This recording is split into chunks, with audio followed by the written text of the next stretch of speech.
Hey, good people, this is Himesh here with Game Explorio. I was so hyped for the game after that commercial release. That commercial was quite something. While I was surfing the internet, I came across this article that was written by Game Informer about 15 things that they learned playing 2 hours of The Last of Us Part 2. This article has quite a bit of information that we didn't know, so that's why I wanted to cover and make a video about that.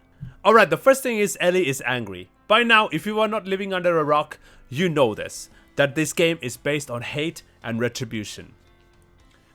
The trailer and the commercial teased about a probable reason as to why Ellie is furious. It revolves around Dina, her girlfriend.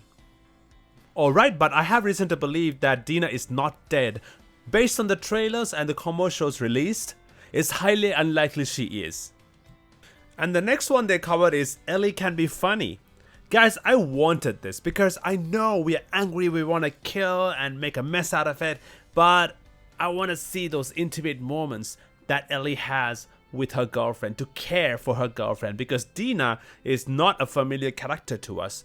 I want to be attached to that person, to care about her. I'm all for vengeance and violence, you do you, Ellie, but I need a reason to get on board with you. Game Informer also talks about Ellie making humorous acknowledgements when she is solving a puzzle or getting out of a harrowing situation, right? These jokes or these little comments would go a long way in humanizing the character Ellie, because this is not the same person that we saw 6 or 7 years ago. But I want the game to remind me that this is the same person, and somewhere inside Ellie there's this little girl that we saw 6 years ago.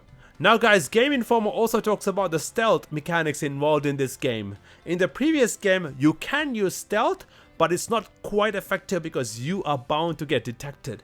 But in this game, there are many mechanics involved, so you can finish most of the missions using only stealth. You have access to familiar tools like bows and arrows, and also suppressors for your pistols. Now the suppressors will only last for like 2 or 3 shots, you have to be mindful about changing it time to time.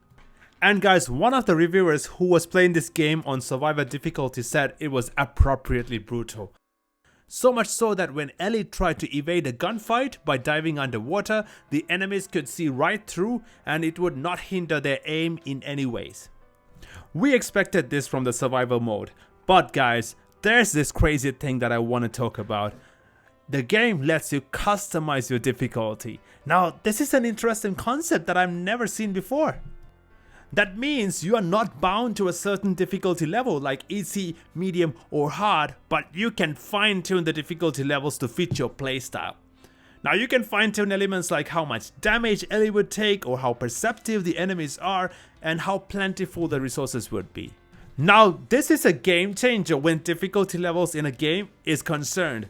But guys, I don't know how effective it would be, guys, because if you are taking up the survivor mode challenge, man up and do it, am I right?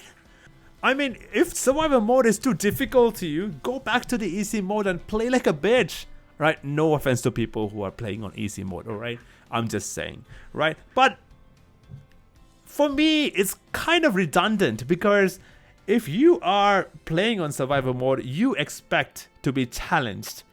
I don't want anyone to customize my challenge based on what I want. I mean, it's an interesting concept to experiment, but I don't think I will spend that much time customizing the challenge that I'm getting from the game. And guys, I talked about the exploration of this game in the previous videos, but this reinforces my ideas. It pays off to explore in this game because every single part of this world is filled with secrets and letters and all that stuff, right? I got to know that the exploration will reveal additional information about the world and give you extra bits of information about what is happening around you. Sometimes you will find letters written by the infected to their loved ones. This is crazy because this is trying to humanize the infected, because after all, they were humans before they were infected. It reminds you how human the world is. Now, I will give you an example, guys. One of the players has overheard WLF soldiers talking about a group of deserters. Now, when the player was exploring the environment, he actually got to find the deserters, the group of deserters at an abandoned apartment. This is crazy, guys, because everything that you hear, everything that you see in this world is relevant, intertwined. Every little detail adds up to this realism that Naughty Dog is aiming for. Now guys, finally I want to talk about one of the most important things about the game. It's not the gameplay, but it's the accessibility features that are embedded to this game. Now I read why Naughty Dog is paying so much attention to the accessibility features of these games. A differently abled person has sent out a letter to Naughty Dog when he was playing Uncharted 2. Alright? So the guy was able to finish most of the missions of the Uncharted 2, but at the very last moment he was stuck in one mission without having means to complete it. Now this was the complaint that was sent to Naughty Dog by this person, and since then the team has been working so hard to develop the accessibility features of the games that they are creating. Now guys, you can expect features like the colorblind mode, hard magnification, and you can play the entire game just with audio. That is mind-blowing. At this day and age, it is commendable that this studio is focusing more on game accessibility to anyone and everyone. You can also zoom in on the screen as you would do with a smartphone.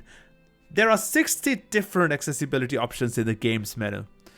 Now, the creative director of the game talked about a high contrast version of the game, which renders the world light gray.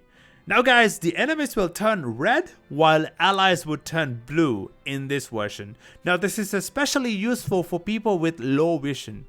It's commendable that Naughty Dog is doing all these things just to make their games more accessible. Alright guys, that's all the news I have about The Last of Us Part 2. It's gonna be an amazing game, I tell you that. Guys, stay away from the leaks, alright? Just don't watch them. Just don't watch them, they don't exist. Because it's gonna be an amazing game. Don't ruin it by watching them, guys. Alright, do this favor to yourself. I'll see you in the next one.